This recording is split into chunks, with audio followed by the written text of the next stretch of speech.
Good afternoon to everyone. Welcome to the fourth webinar of EUA Bologna Process series this autumn. You may have noticed, or perhaps you are just eager to learn about this topic, but if you are in general someone interested in Bologna Process, you will have noticed that EUA has organized already three webinars on different aspects of Bologna Process. This is the fourth one, so we are halfway, and today we're going to talk about flexible learning and more particularly about the micro-credentials as a way to enhance learning in our higher education and higher education institutions. Flexible learning is something that's been discussed in the Bologna process in the past couple of years. You will know that we have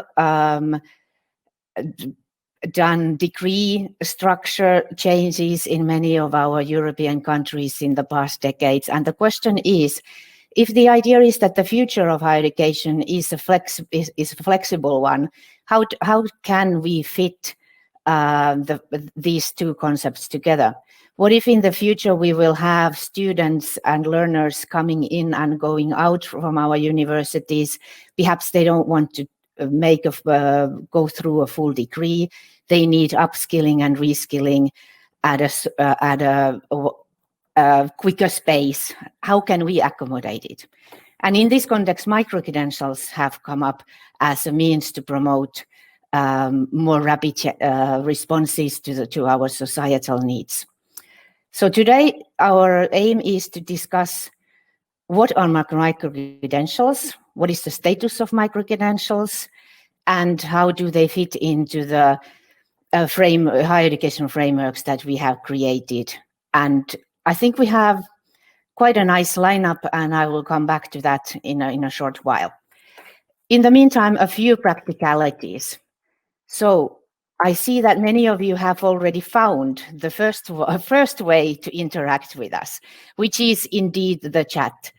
Please feel free to make your greetings there. Bring up if there are any technical issues, for instance, if you cannot hear me at the moment, and so on, and we will try to answer you.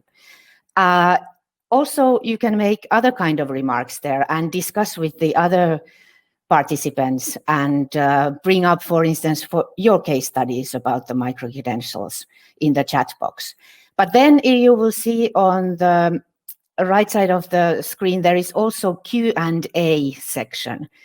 We would ask you to separate the questions to the speakers to that section, and we will bring up the most interesting ones, or those that get most votes, actually, because you will also be able to vote for those questions that you agree with, that you will find very pertinent for the topic.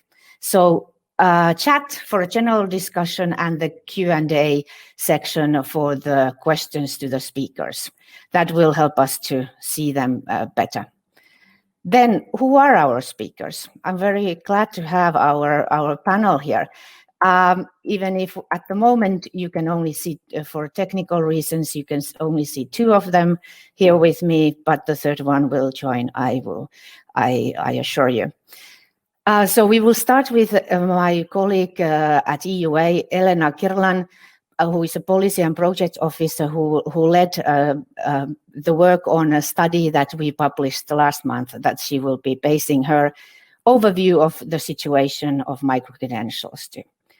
Then we'll move to an institutional case. Frederic de Decker, head of International Relations Office in Ghent University, will be giving his perspective, of his university's perspective on micro-credentials. How do they see their role in this, and what does Ghent University do in this regard? And then we will wrap up at Europe from a European perspective, genuinely European Commission. Vanessa de Bier-Sainton, head of a higher education unit from the DG Education, Youth, Sports and Culture, will be talking to us about the work that they've been doing with a consultation group in the Commission, trying to develop European approach to micro-credentials, which will be part of the European higher education area and also digital education action plan developments. And now I've already mentioned three documents at least that might be of interest to you. If you want to read these documents, you can find them when you click on the handouts section, which is next to the chat and question and answer tabs on your screen on the right side. This is where I will stop, and I will give the floor to my colleague Elena, who will tell us what are micro-credentials. Thank you very much, Tia, and welcome everyone to our webinar. Indeed, I will present the main findings of our desk research, which examined current status of micro-credentials and was part of MICROBOL project. This project actually is a 2-year project, which EHEA is partner in. And the project will engage ministries and stakeholders involved in Bologna follow-up group to explore whether and how the existing EHEA tools can be used and if they need to be adapted to be applicable actually to micro-credentials. The project also aims to propose at the end a common European framework for micro-credentials. But now I will move towards my presentation. So I will start by informing you on what are actually micro-credentials, what we found. So this term usually refers to both the learning activity leading to a credential and the credential itself. Of course, this is not unique for us because it's the same for bachelor degree and master degree. Then also the existing definitions describe different characteristics of micro-credentials, such as size. Usually the definitions mention that micro-credentials are smaller than conventional qualifications. Also, they indicate about the micro-credentials purpose, their categorization as formal or non-formal education units, and they usually also give some examples of short courses that may be encompassed and named as micro-credentials. And such examples are certificates, digital badges, and so on. Also, the term usually is linked to digital. And this may refer to the format of the credential, its presentation, its storage, mode of provision or dissemination, and so on. And even though there are quite many definitions given to this term, there is no consensus at this moment on a definition. But there is quite a lot of work around this, so soon we hope to have that. In the course of our research, we have also looked into the different perspectives on micro-credentials. And in policymakers' perspective, compared with conventional degrees, micro-credentials are seen and promoted as a shorter, more targeted and flexible way to address the short-term needs of society or the labor market needs. For higher education institutions, micro-credentials offer a way to provide more targeted, more specialized trainings than the one offered by conventional degrees. They also increase institutions' visibility and reputation by widening their geographical reach, by attracting different groups of students. They also increase their responsiveness to students and labor market demands and allow to experiment with new pedagogies and new technologies. Then for learners, micro-credentials are appealing because these may offer an entry mechanism to a degree program. They may acquire interdisciplinary knowledge and skills, which then increase their competitiveness on the labor market. And of course, these credentials allow for a flexible planning of their studies. And last but not least, and employers' perspective, the employers make use of micro-credentials as a way for on-job training, and also because they are not always aware of the knowledge and skills that a graduate of a certain program is supposed to possess. Micro-credentials may help them to understand specific skills that a prospective employee might offer. But you may wonder, who are actually the providers of micro-credentials? And we found that there is a wide range of micro-credential providers. Often their credentials are provided in collaboration across various types of organizations, such as higher education institutions or non-governmental organizations. But in this whole picture, higher education institutions play a very active role. They are one of the main providers. And of course, besides higher education institutions, there are also some specialized learning platforms that focus on particular professions and occupations that also deliver micro-credentials. Also, there are a growing number of employers and professional associations which design their own competency-based offerings. And last but not least, other type of provider that develops training offerings are human resources and recruitment companies. And for that, as an example, we have LinkedIn.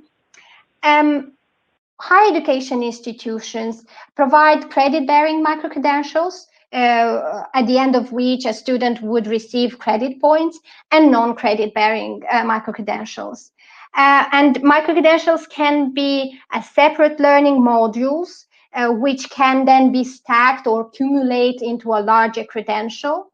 They can be also as part of a conventional degree, and they are recognized as part of that degree, or as part of the lifelong learning provision. There is also the idea that micro-credentials are only provided online, which is not accurate, because there are quite many micro-credentials offered in a face-to-face mode, for example, during evening or weekend classes. And also there is the hybrid mode that is extensively used. And here we come to issues and constraints. Of course, there are a number of these related to micro-credentials, otherwise life wouldn't be interesting. And first, of course, as I mentioned, there is a lack of consensus on a definition, and this leads to lack of validation mechanisms, lack of clarity, and there are no funding mechanisms that would incentivize institutions to deliver these, and there are issues to storage and portability. And I would like to close with concluding that micro-credentials are not a new phenomenon in our societies and shouldn't be seen as such. But of course, due to the challenging societal needs and the globalization, technology, and the needs for upskilling and reskilling have brought this topic on the top of discussions nowadays. One also important factor is that we should remember micro-credentials do not substitute conventional higher education qualifications, but rather complement them. And of course, diversity is strength, as always. Diversity of providers and diversity of micro-credentials that are there. It's something that we should appreciate and should cherish whenever we prepare next frameworks or develop these. So with this, I will end. I hope I was taking care of time well. So Tia. Thank you, Elena. I think you were perfect in your timekeeping. And thank you for the overview of what we consider the micro-credentials to be, and highlighting some of the issues with them already. But what does this have to do with Bologna process? Why are we having this webinar as part of the Bologna series? What is the Bologna process and the European higher education area going to do in the next stages? Well, actually, micro-credentials have been already part of the discussion that is leading to the forthcoming Bologna process communiqué. And the desk research actually showed that even though each of the EHEA tools serve different purposes, their appropriate use and interpretation is vital for the suitability for micro-credentials. Also, as part of MICROBOL project, there are 3 working groups on qualification frameworks and ECTS, on recognition, and on quality assurance. And during the 2 years of the project, the stakeholders involved in the Bologna follow-up group will actually be working on these issues and try to find the best way forward. Yes, so we should probably be repeating the webinar in 2 years when there are more results. Coming up. Okay, thank you for this introduction. And then let's move from the European perspective or the general overview to an institutional perspective. And we've invited Frederick to talk about the Ghent University approach and view on the topic. So I leave the floor to you, Frederick. Thank you very much, Tia, for your kind introduction and also for inviting me to this seminar. And also thank you, Elena, for the kind introduction, because if you allow me, I will start with my presentation that I've entitled Micro-Credentials and Universities, Big Opportunities for Small Volumes of Learning, and I really think they are. I will start my presentation by quoting again the definition that Elena just provided us with, which is from the MICROBOL desk research. And I will take out 2 elements from that definition, and that is that on one hand, the micro-credentials can be offered by higher education institutions, but on the other hand, we have included in the definition that they can also be recognized by them. And if we look at these 2 elements from the Flemish point of view, so the Dutch-speaking part of Belgium, we have, and that's already been there for quite a long time, let's say from 2003 onwards, so really established and implemented because of the regulation and the legal framework that came into place in the Bologna process in Flanders, we have these so-called credit certificates. And on the other hand, if you look at this element of being recognized by higher education institutions, we have in our university, and that's also regulated on the Flemish level, the possibility to recognize prior qualifications, including these credit certificates, and also the recognition of prior competences. And I will elaborate on these 3 issues in more detail. To start with, these credit certificates, which are actually embedded in our law, and they acknowledge that after an evaluation, a student has proven to master the competences of a particular course unit. And this acknowledgement is recorded in a document or established by means of an electronic registration. So these are elements that we also find in the definition of a micro-credential. And so these so-called credit certificates can then be used and are extremely often used to examine parts of another study program when students shift from one program to another. And I will make that clear with an example. If a student, for instance, starts with a bachelor in economical sciences at Ghent University in his first year, and he is successful in some courses and not in a couple of other courses, he will get credit certificates for all the courses for which he or she was successful. But if the student then decides to shift to a program, a profession-oriented bachelor program in business management at the University of Applied Sciences, Ghent here, then this student will get exempted for courses like, for instance, basic accounting on the basis of this credit certificate that the student got in his program at our university. So that will be considered as a kind of micro-credential, and so the student does not have to take that similar course again. And so this recognition is based on the defined learning outcomes or the qualification framework level. These are both bachelor programs and the number of ECTS credits. In this case, you can see that they are comparable. So this is a very concrete use of this type of micro-credentials that are legally established in Flanders. The same goes for the recognition of prior competences, where we have procedures at all associations in Flanders, also in Ghent University Association.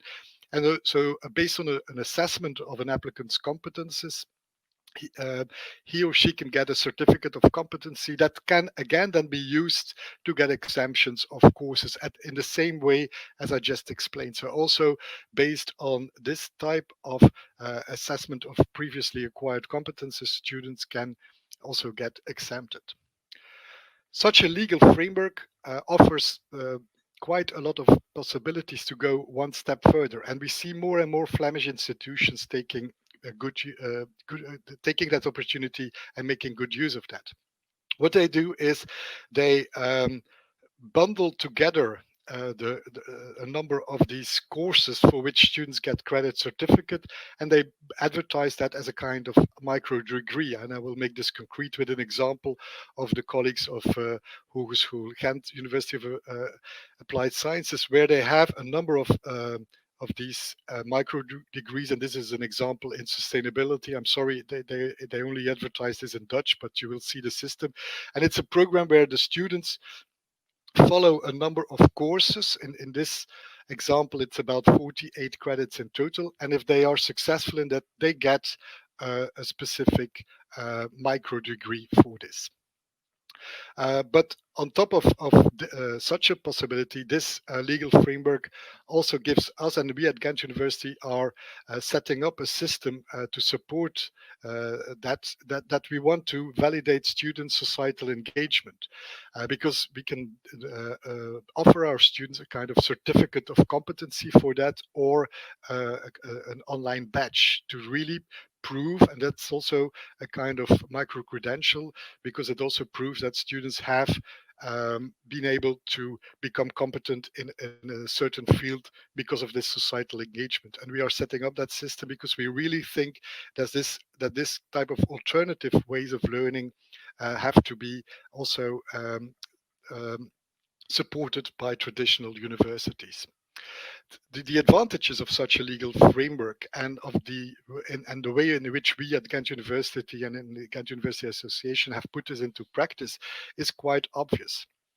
For us as higher education institutions, the big advantage is that all that I have been explaining until now, as you will see, it fits very well with existing practices, such as the ones we know from ECTS and especially the concept there of credit transfer. So this whole idea of portability and stackability has been around in international student mobility for a long period and is now also applied in such a system. For the end users, in this case the learners, there is definitely an increased ownership. They get for shorter periods of learning, they also get these micro credentials. And I also think that for potential employers, it will enhance trust in the type of activities that we offer. Another advantage is the opportunity to increase the potential use of the existing learning offer, so encompassing all types of learning related to higher education. That is, and Elena referred to this earlier in her introduction, that often people associate micro-credentials with MOOCs and other types of novelties, but or within lifelong learning. But I think also within traditional degree programs, the use of micro-credentials has a huge potential to enhance flexibility, to create more openness towards more diverse learners. And which I think is also beneficial for regular students if they are able to work together with more mature students from different backgrounds, etc. But also if they are given the possibility to learn in different ways, also non-formal learning, also more online learning, it will enhance the reach out to different groups and to learn from one another. And I think that's also a very big advantage of the legal framework as we've known it in Flanders for quite a while, and as we can make even better use of it. So let's close by looking at the potential for the future. I think for higher education institutions, the use, the more, let's say, overall or generalized use of micro-credentials, linking that with initiatives that are popping up, such as the European Student Card Initiative, with a strong focus on student data portability, will give ownership of the micro-credential to the end user, and will also open up all the transfer possibilities and the stackability possibilities, not only within your own higher education system, but to the rest of Europe. And I think that's a very important next step that we have to take. And the European universities, many of which are really looking at the potential of using micro-credentials for this, will give us a huge leverage for this. And I'm very glad that we can all work on this together. And I'm looking forward to discussing this in more detail later this afternoon. Thank you, Frederick. I am almost sad to be to be coming in and asking you about something else, because your last slide and your conclusion is such a nice bridge to the Vanessa's presentation from the Commission side, which I think you probably did on purpose. I didn't do it on purpose, but it's nice if you conceive it in that way.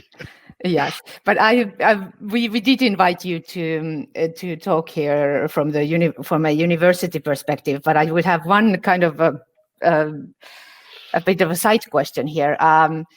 You brought up the definition where we say that the micro-credentials can also be provided by others, but as long as they, from our perspective, that would just mean that the universities recognize these learning or these credentials. What do you see the role of the private providers to be in this discussion?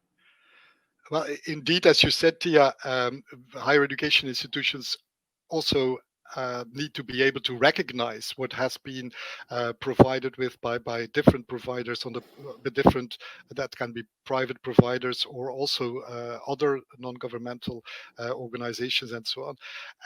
And I think we have to be very open to these and this is something that we certainly do in my institution. But of course, this openness comes with some responsibilities on the other side. And that means that the micro-credentials then have to fulfill certain standards. And I know, and this has also been explained by Elena, that we have not yet reached a consensus on what these standards then have to be. But if we have these standards, and if they refer to or are at least linkable to concepts that we know, like I've already said, credits, ECTS credits, elements from qualifications, frameworks, learning outcomes. So if we can relate to these give us as universities definitely the opportunity to recognize these. So standards, I think, are crucial there. Yes, and this takes us nicely to the last presentation. So I would invite at this stage Vanessa, thank Frederick, and invite Vanessa to activate her video and microphone, which I hope will work. This is always the exciting part in any of these webinars that we are doing at EUA or in any other occasion. The topic here that we invited the Commission to talk about is actually something that would respond to to the calls from the previous speakers, which is to have some kind of consistency or standards or increase the visibility and understanding of the micro-credentials.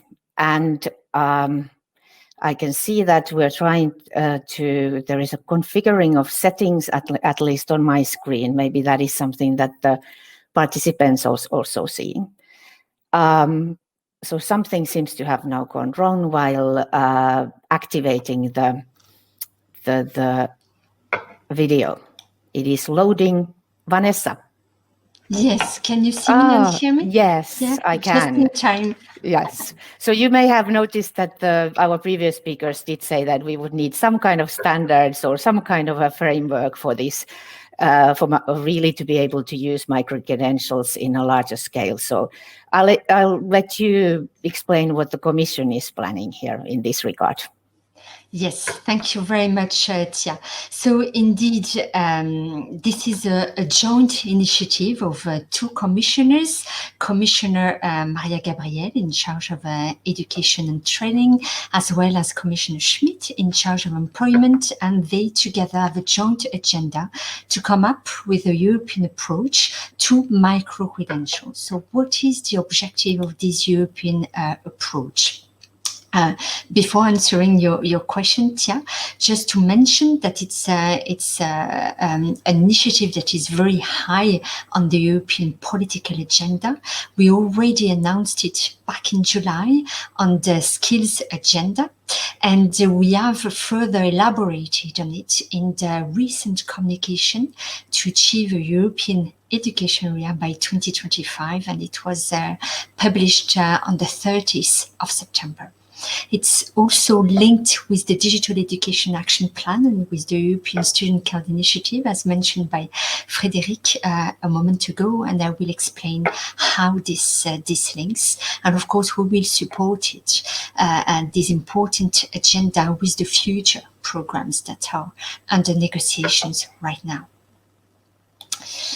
So why is it important to act now? And Elena and Frédéric already mentioned it in their presentation. So very quickly, the work is changing with the twin digital and green transition, and we need to prepare the young generations for these new jobs, but also upskill and reskill the European workforce. And this requires much more flexible and modular ways to provide these learning and teaching opportunities that are much more targeted and focused and much shorter, so that they can be combined together and have a more student-centered learner approach. And this need has been accelerated by the COVID-19 pandemic, with more and more people in need for upskilling and reskilling. And as Frédéric mentioned before, we see more and more universities and higher education institutions engaged in these lifelong learning opportunities, and more specifically in these micro-credentials. But we still have some gaps. And as Frédéric mentioned, we have some gaps when it comes to a common definition on what is a micro-credential, but also a gap when it comes to building trust and ensuring quality and transparency. And this is what this European approach aims at filling as gaps. So this is why we have set up an expert group that gathered representatives from higher education institutions, but also quality assurance agencies, European stakeholder organizations like EHEA, members of European Universities Alliances, and Frédéric mentioned before how they can act as a leverage and to act as pioneers in this objective. And as well, we had as well the pleasure to have representatives from national authorities. So as you see, we had quite a wide, diverse range of expertise in this group. And now we had the 3 meetings. We were very happy with all the input in these meetings, and we plan to present a final report by the end of November, early December, and this will be a starting point for even more larger consultations.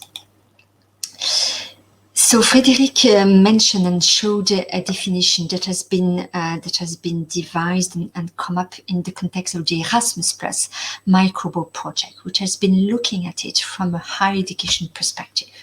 What we've been trying to do with this expert group, this European expert group, is to look at a wider perspective, not only from higher education, but also from vocational education training and from the private sector perspective as well. So our objective was to build on the work of the Erasmus Plus MICROBOL project, but to come up with a definition that is global enough, and so that it can be used in all these different fields. Because our objective with this European approach is to ensure portability, not only between countries, but also between sectors, not only in higher education, but also all the other sectors. So this is the ongoing common definition. It's not the final one. It's coming closer and closer to the one that will be featured in this report from the expert group. And then we'll have the opportunity to discuss it further. Our objective would be to have it adopted by the member states in a council recommendation next year, as announced in the European Education Area communication. So attached to this definition, what the experts discussed was also a list of a number of attributes to describe these micro-credentials. They considered it as absolutely key when it comes to ensuring quality and transparency. So this is what the experts came up with as the critical list of elements that would be useful to describe these micro-credentials. Those elements with an asterisk are those that would be seen as optional or to be used when relevant. I will not spend too much time on this because this is still in the making, but this is just to give you a flavor on what you can expect on this report to be published within a month. The other points that the experts have been discussing is also a roadmap of actions in the coming years to make this European approach to micro-credentials implemented on the ground. And this is not something that can be implemented from one day to another. So there are different steps, and these are the different steps that the experts have been working on.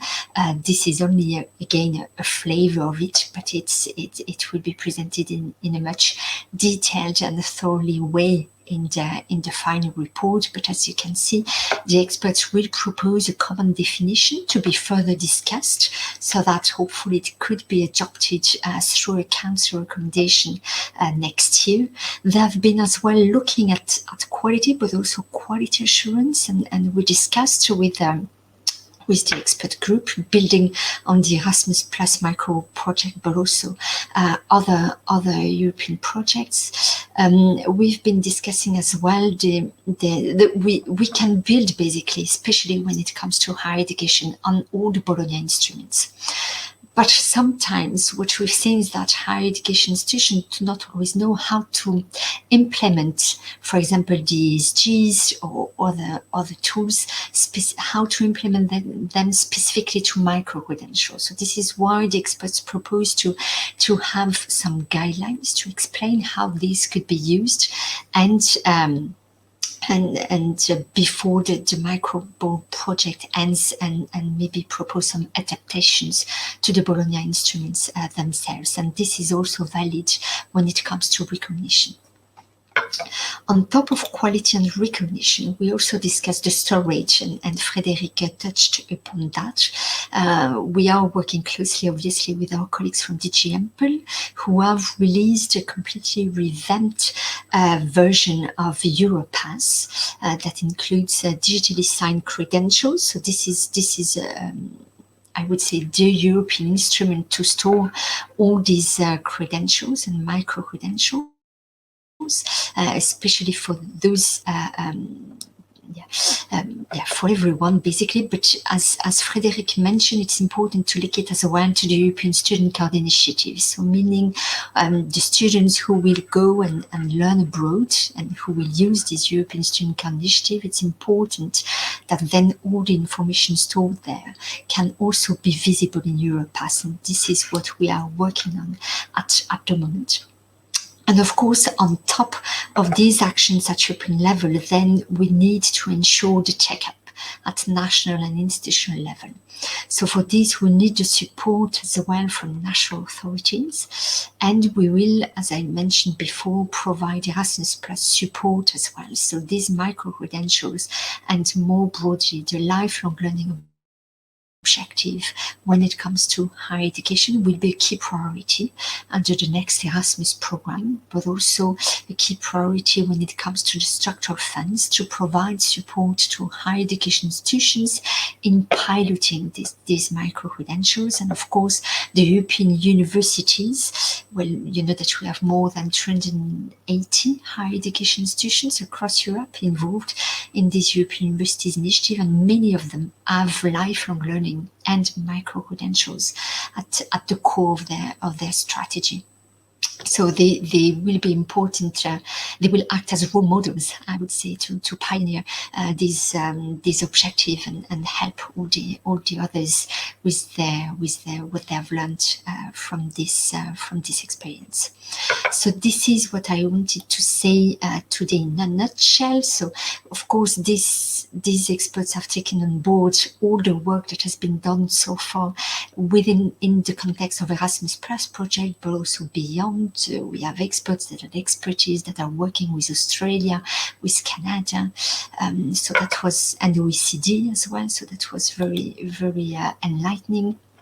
And now the next steps, after we publish the report of this expert group, will be to continue working with MICROBOL and with the European universities, but also to engage in wider public consultations, including with the private sector and the other sectors. Our colleagues from DG Ample have already started some targeted consultation with these key stakeholders, private sector, but also VET and national authorities in charge of employment. But we will even open it up even broader in the coming months, so that we can come up next year with a council recommendation of the council with some proposals for actions to be taken at European and national level.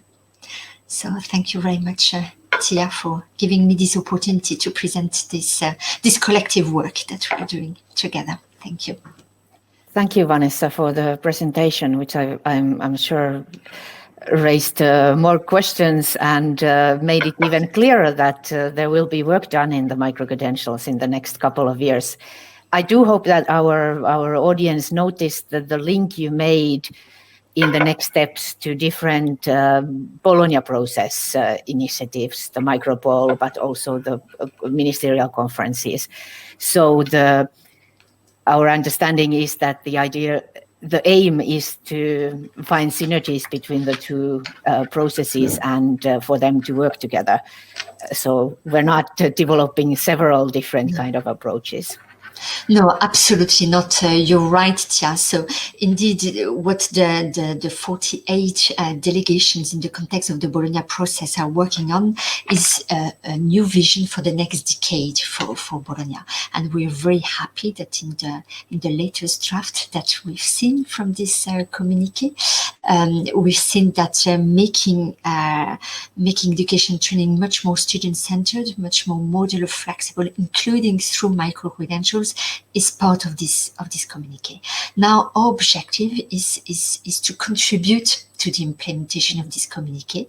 And how can we contribute? Well, we can contribute with this European approach to micro-credentials and with European funding as well to support this vision. So this is what we do. We are working, of course, closely with you on the MICROBOL project to see how it can feed this European approach. And of course, you've seen that we, the group, the expert group already adapted the definition to take into account the discussions from the MICROBOL project, which is higher education focused. And now in this group, we tried, as I explained before, to make it as well work for the other fields. So it's a lot of synergies, Tia, to take on board, not only with the Bologna process, but also with the other fields, taking into account as well what is developing in the private sector. As you know, a lot is happening as well from the private sector, which is welcome from the universities who do not necessarily have the capacity to develop everything.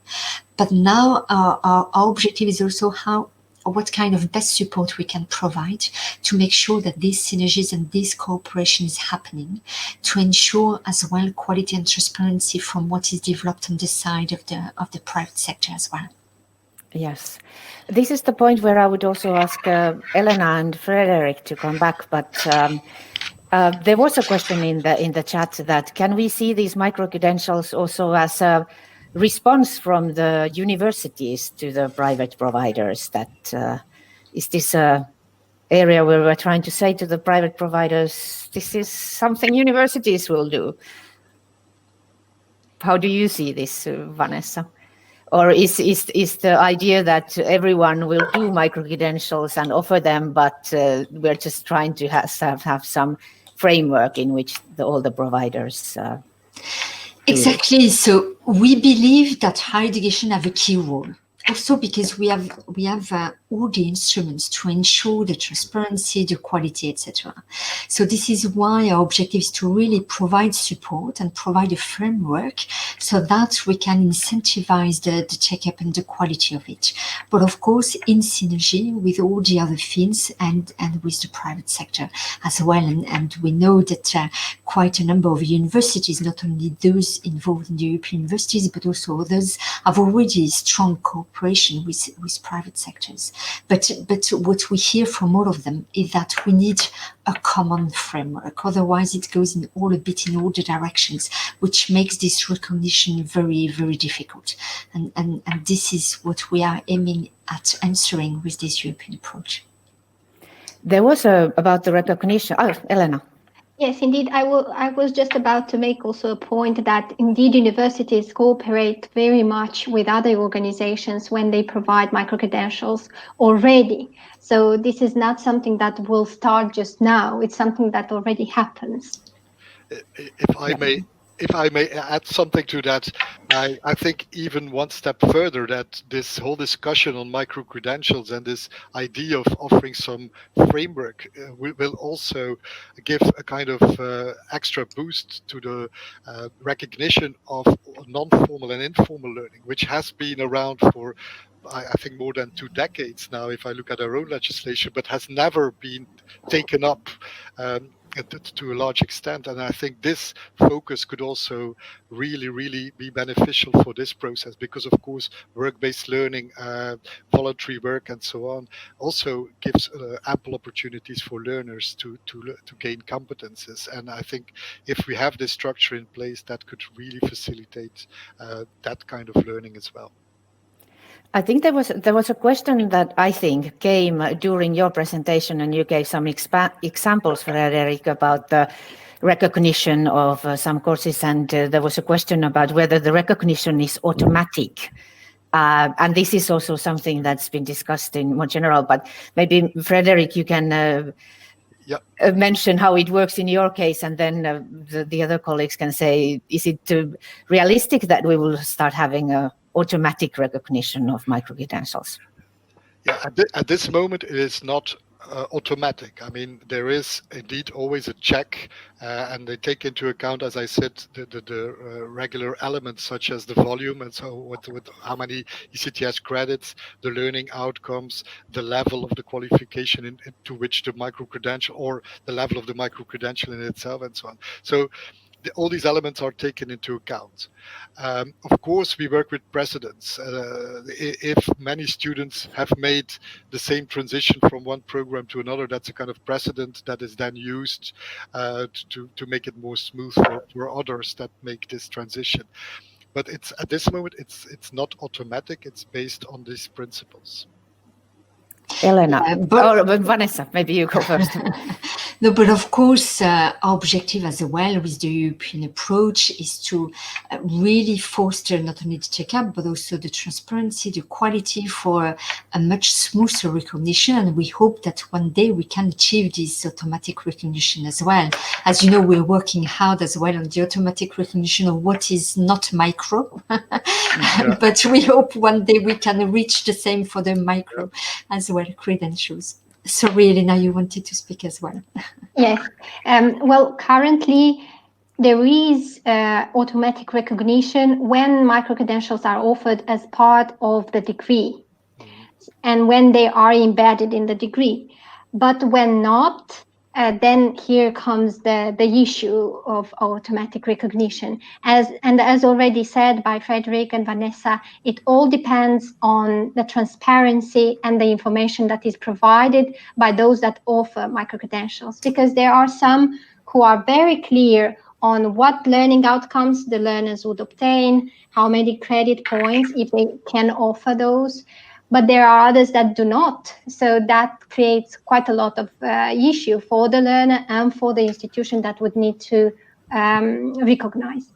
And in that respect, I think the whole digitization aspect is crucial, because that, of course, gives a lot more opportunities for this transparency to organize this in a very easy to understand way, and in a way in which the transfer of information can happen very smoothly. And I think that will be a very important element in this whole process as well. But there was a question about at which level are the micro-credentials? Are they linked to the bachelor or master level? And whether, if we talk about recognition, would we need to automatically recognize something is situated at bachelor level, even if the person wants to be recognized as part of the master level? Do you see these as pertinent questions? Yes, it's a very pertinent question. We discussed it a lot with our expert group, that the labeling of the micro-credential is very important. And this is why, on top of the definition, we discussed about these different elements that should be attached when describing a micro-credential, which is not as easy as it seems, actually, because some micro-credentials could fit different levels, for example. But it's a very pertinent question. I think a lot will depend there on the way in which the learning outcomes are described, because learning outcomes can, of course, give you very pertinent information on the level of the learning that took place. But it's a very challenging, let's say, issue, the way in which these are described. And so we will have to pay a lot of attention to that in order to make a fair leveling possible. Also, because I saw a question on that as well, also on the doctoral level, because I really think this is a very important element as well. We have more and more doctoral training next to the research part popping up. And I see that if I look at Ghent University, there's a lot of effort taken there in order to also describe this doctoral training in terms of the learning outcomes achieved, the volume that is needed to achieve these learning outcomes, etc. And so I think that will also make it more transparent there and facilitate doctoral candidates to exchange more easily between different universities, for instance. I may add here that indeed this is a pertinent question, and a question that is being discussed in the MICROBOL groups, the working groups, and will continue to be discussed during the following 2 years, as it seems to be one of very big importance. We know that for now, micro-credentials can be linked to from level 5 until level 7. But as Frederic says, this may be extended to level 8 as well. So it's still to be seen, it's still to be discussed and agreed with different stakeholders. Anessa, did you want to say something? Yeah, no, because I see on the chat that indeed in the European education area communication, we really foresee all the different levels up to level 8, indeed. But of course, making some targeted communication, and we cannot expect the same at different levels, obviously. So as you said, Frederic, the description of the learning outcomes will be key there. Yeah. So we've been working with the learning outcomes in Europe for quite a long time, but it sounds like they are becoming more and more relevant in order to get things working and the kind of correct use of them. But then we've now focused on higher education institutions and the issues we have that we ask when we try to recognize the micro-credentials. But there was also the question of the lifelong learning task of the micro-credentials and how the employers may see them or may use them. Do you think that the challenges that the employers find with the micro-credentials at the moment are more or less the same as the institutions, the lack of clarity and so on? Elena? Well, I think for employers, it's even more difficult to understand what micro-credentials are, because again, there are some providers that don't make this information transparent enough, and then it's very difficult for employers even to understand the qualifications that already exist. For example, my bachelor and masters, they already kind of get used to them and understand the learning outcomes better than they did before. But of course, for micro-credentials, it's even more difficult at this point. Frederick, do you think the employers know what this fuss about micro-credentials are in Flanders? I'm sure they don't know what this fuss is all about, and I'm not so sure whether they really have to know. I think for them it will be important that we create this transparency, and whether we call this micro credentials or something else, I think that's less relevant. But this need for transparency is definitely there, and even during some discussions, the ideas of repositories and that kind of databases where the right information can be found pops up, and I think that will also be a challenge. That indeed, once we have this, let's say, this system in place, that we will need to, or that we will feel the need to make it very transparent to the outside world what is the value of these different micro credentials. And I'm not so sure whether a repository will be the right way forward there. I think there are other transparency tools that we could use. And I personally think that the right standards will be the right way forward there, because that in that way you can leave the responsibility with the employer to check whether these standards have been fulfilled. Vanessa, you kind of brought that up already, but in your work, the aspect really is lifelong learning. It's about fulfilling that need by working on the micro-credentials. Yes, absolutely. And this is what came out from the discussions in the expert group, that it can be useful not only for the European workforce to upskill and reskill, but also for the students, any students who like to get micro-credentials on something either that can be integrated with their degree or not, just because they have a special interest. Young people are very curious and have many interests. So this would be beneficial for them. And we had as well this feedback that it could be beneficial as well for staff, for their professional staff for their continuous development. So you see that it offers a wide range of opportunities, and we see it really in a lifelong learning perspective, indeed.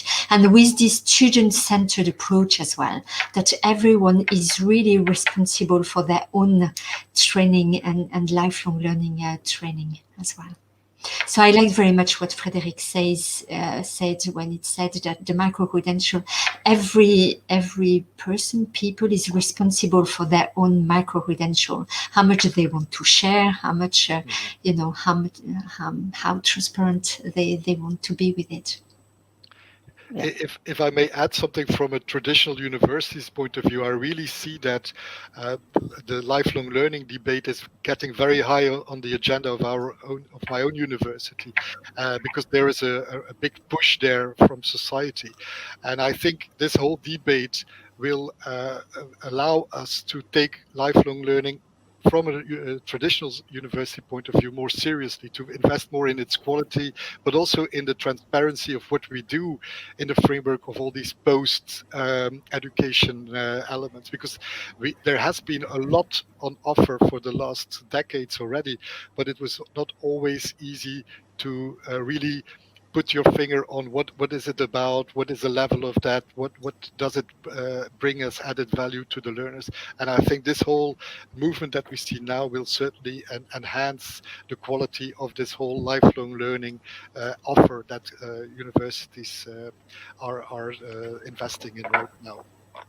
I think that's a nice way to conclude the session, because we're running out of time, but because you do hit the core of the issue that for universities have, at least in most of the European countries, I'd say in all of them, they've had the mission of lifelong learning one way or another.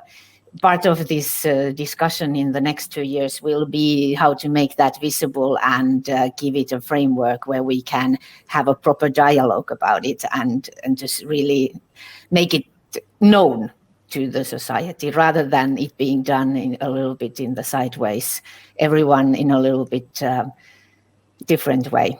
But I think this has been fascinating introduction, and as we've learned from our speakers, this is the beginning of the conversation. The next 2-3 years will be busy at European level. There will be groups working on this. There will be consultations, and probably some surveys as well coming to our audience's way. So we do hope that this gave you a flavor of what the issues here are, and will allow you then to engage in the conversation in the next round. I take the opportunity to thank our speakers, Vanessa, Frederick, and Elena. You've made my job very easy here, facilitating this one. But you've got the audience asking questions, so I didn't have to use my own backup questions. And I think this was extremely informative session. So thank you to all of you very much for joining us here today. The Bologna Process webinar series is not over. As I said in the beginning of the session, we are halfway. You see on the slide in front of you the next ones that you can still sign up to if you got inspired by the process at this stage. The recording of this webinar will be available on EUA YouTube channel, and all those who were listening to us will be receiving a direct link to it. So if you think some of your colleagues will be interested in learning more about microcredentials, please feel free to share the recording with them. Thank you to everyone, again, the speakers, the audience, for your engagement today. And this was really lovely. I'm looking forward to the next meetings we have with all of you in the next stages of the developments. Thank you, and everyone have a nice day and afternoon. Thank you. Bye-bye. Bye. Bye.